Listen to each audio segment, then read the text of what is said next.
today. 2020 has been an unforgettable year. Thank you so much for letting us into your homes for so much of it. We're so grateful. The Beat with Ari Melber starts right now. Hi, Ari. Hi, Nicole. Thank you very much, and Happy New Year to you.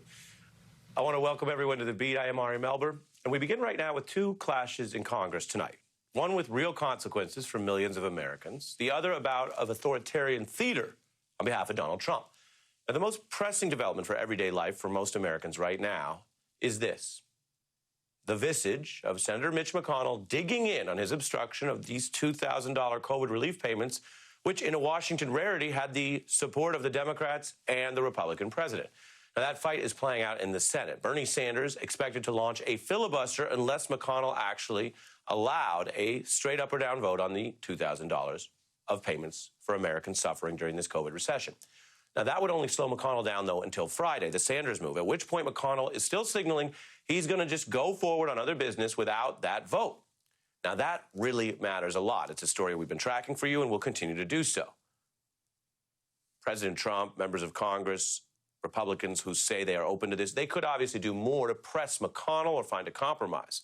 But instead, they are focused on this. You can see right here the headlines showing more Republicans joining Trump's authoritarian attempt to steal an election. Now, tonight's news that you see here is something of a breakthrough or a new low in Trump's demands for this futile attack on the results. Because for the first time tonight, I can tell you, a Republican senator is joining what had only been a plot in Donald Trump's mind and among some sort of rogue House Republicans. The idea that at the last minute they would challenge the certification of Biden's win on the floor of Congress. Now, Senator Hawley is announcing he actually will be the very first senator who wants to go this far, who wants to drag this out an extra little bit and object to Biden's win next Wednesday. Now, that's typically a congressional formality where you mark the election results. I want to be clear with you before I go any further tonight, because part of this story matters, but part of it is procedurally irrelevant. What is happening here will not impact the results whatsoever. Because no matter what any Republicans were to try to do in the Senate, the House still has full power to shut down any empty challenge to Biden's victory. I have no doubt that on next Wednesday, a week from today, that Joe Biden will be confirmed by the acceptance of the vote of the Electoral College as the 46th President of the United States. The rules give Speaker Pelosi the power there, which means that this planned challenge is doomed to fail. We know procedurally it will not change the outcome of the election or the peaceful transfer of power. Now, some Republicans who were late to admit that Biden won are also against the Republican Senate joining into this. Indeed, McConnell is telling his caucus not to do it. There are Republicans who worry this doomed scheme, because it will ultimately fail quickly, will also backfire with no apparent benefit to the Republican Party. One Republican senator telling reporters it's going to fail and go down fast like a shot dog. So that's the first thing you need to know. If for any reason you turned off your television right now, I could tell you it doesn't matter, right? It's not going to change who becomes president. So know that. But there's more. Because even as theater, I want to be clear with you, what we're witnessing, not just all of this year with Trump, but now post-Trump, because he will no longer be president, what you're seeing even as theater tonight is chilling, because it's authoritarian theater. Republicans in both chambers affirming an effort by an incumbent politician to steal an election and end democracy. This is literally the kind of moves that authoritarian leaders make, bending a democratic system to an unelected dictatorship.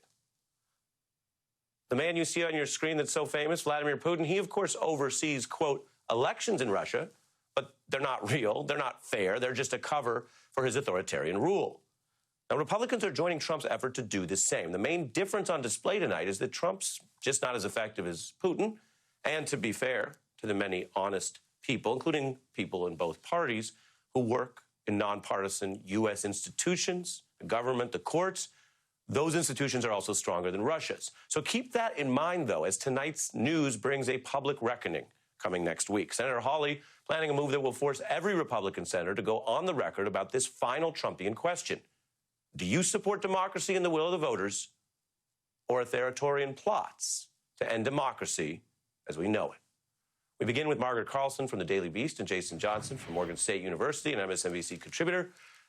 Jason, I'm curious what you think about both these points. I emphasize them for viewers because, first, on the facts and the news, nothing's changing with the transfer of power to the Biden administration. So first we have to tell everyone the news. That's important to know, lest you think this was something else. And then number two, Jason, this is still a big, bad problem for democracy, even if it is a doomed plot next week. It's what we've been saying all along, that just because it's attempted murder doesn't mean it's not a crime. For a long time, we could say, there's some traitors in the House, there's some traitors in the House. We could yell and scream about the GOP and how they were behaving there. But, of course, the dividing line is, was anyone in the Senate going to be ridiculous enough, stupid enough, and just dismissive enough of American democracy to do what Josh Hawley is going to do? The thing that concerns me about this, and why I agree with you, obviously, is a big deal, is that it shows what I have been saying all along, is that the violence and elements of Trumpism are not going to disappear. That you can draw a straight line from Proud Boys to white nationalist violence to an increasing portion of the GOP that does not believe in democracy, that basically doesn't keep Republicans in power. That's it. There is no democracy other than keeping Republicans in power. And that's what we're seeing. And that is the thing that we have to remember, that we have to constantly talk about and discuss, because if the Biden administration comes in and thinks that these are people that can be negotiated with, that can be discussed with, they are sorely mistaken. These people do not believe in democracy. They do not believe in anything other than white minority rule. You can compare that to dictatorships. You can compare that to Putin. You can compare that to apartheid South Africa. But that is what a portion of the Republican Party has become. And they're not that different from Mitch McConnell, who is equally dismissive of democracy. He just doesn't want to use all the rules at his disposal at this particular point because he thinks it could be more effective down the road. Margaret? Right. It is interesting that Senator McConnell even knows not to go this far. He just wanted to say, take all the legal measures you could, and then he stopped after the state electors. This is going to reinforce the majority of Republicans who believe Trump and think that the election was taken from him, and that's a bad thing. This is going to be just a show. It's like the last episode of the reality show, and Vice President Pence, who gets to preside.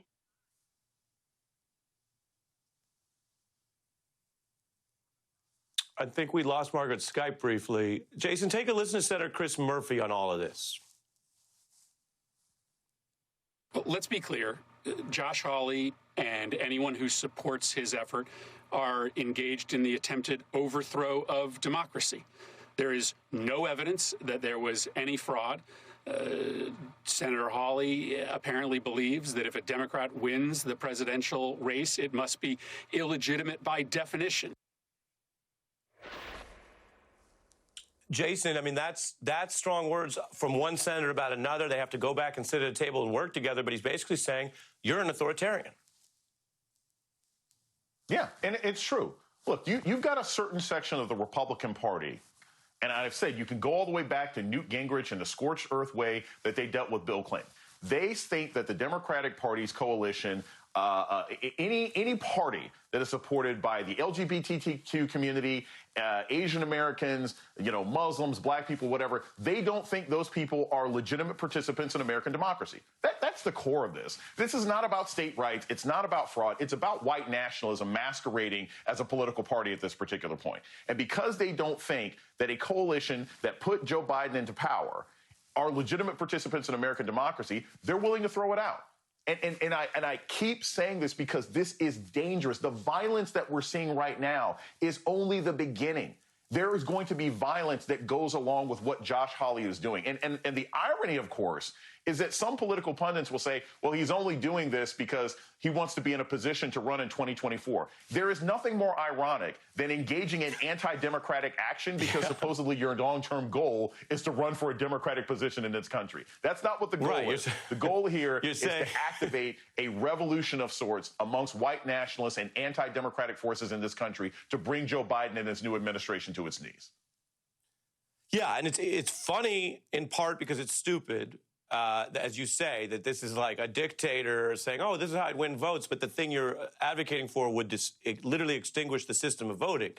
It's also scary because it's deadly serious. For very close listeners of Jason Johnson, I will mention that we did appreciate the adapted Cardi B reference off the top, but such serious topics, we didn't have time to delve into it deeply. Jason, salute. Salute. Thank you, Ari. That's all. That's all. Thank you, Jason. I want to now turn to someone in the middle of all of this, Pennsylvania State Representative Malcolm Kenyatta. He is formally a Biden elector. Republican Senator Hawley here is objecting specifically to Pennsylvania's electors. In other words, the idea you see here, particularly Pennsylvania, didn't follow their own state election laws. There's no evidence for that claim. No court has held that claim. We deem that claim false, although we were reporting it because it is, Representative, relevant to you and what he is asserting about you and your state. I give you the chance to respond tonight. So first of all, the senator should keep Pennsylvania out of his mouth. Let's start there. But what he's doing is a part of what we've seen from Republicans for 4 years. They've fallen over backwards, fallen over top of themselves to debase themselves in front of Donald Trump in whatever way he requests. And this latest stunt is another attempt at doing just that. But what's so difficult to watch, Ari, is that they've been okay with Donald Trump attacking veterans. They've been okay with Donald Trump even attacking the wives and the families of some of these senators. But their line in the sand is getting relief to Americans. Just think about that for a second. That's their line in the sand, getting relief to Americans who are struggling. And I'll tell you why. Because they don't care about working people. They cosplay working people when it's helpful to get votes. And then they go in the Senate and they're a tool of the billionaires and millionaire corporate interests that bought their seats in the first place. Yeah, you're emphasizing that the very people who will not push Mitch McConnell and their own leader to get more COVID relief, the long delayed, will go to overthrow democracy if they could get away with it. You made some waves the last time you were on the beat because you were on with Bill Feehan, who under questioning stipulated that he didn't believe Biden won. He would have been a Trump elector the way that you're a Biden elector.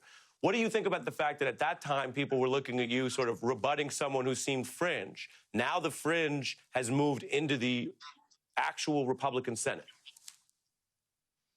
Well, I think that we all need to recognize that this is the Republican Party. This is who they are. We can't wish that away. We can't hope it away. We have to stare reality in the face and recognize that this Donald Trump and only Donald Trump. I've called it for a long time, not a Republican caucus, but a Republican cult. And they will do anything their dear leader says.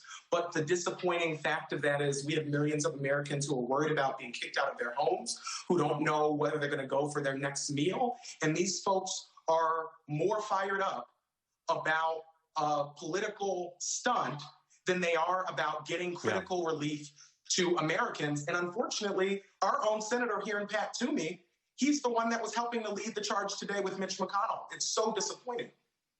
Yeah. Representative Kenyatta from the state of Pennsylvania, which we may be hearing about along the way. Thanks for the time tonight, sir. Thank you, Art. We have a 30-second break, but coming up on the beat, the fight for Georgia and why Gingrich is now speaking out. And we have a special report on lessons learned from the pandemic, including what Bill Gates tried to get Trump to learn about even before this virus hit. But first, famed author Salman Rushdie on autocrats and Trump's threat to democracy. But we're back in 30 seconds. Peacock's got the new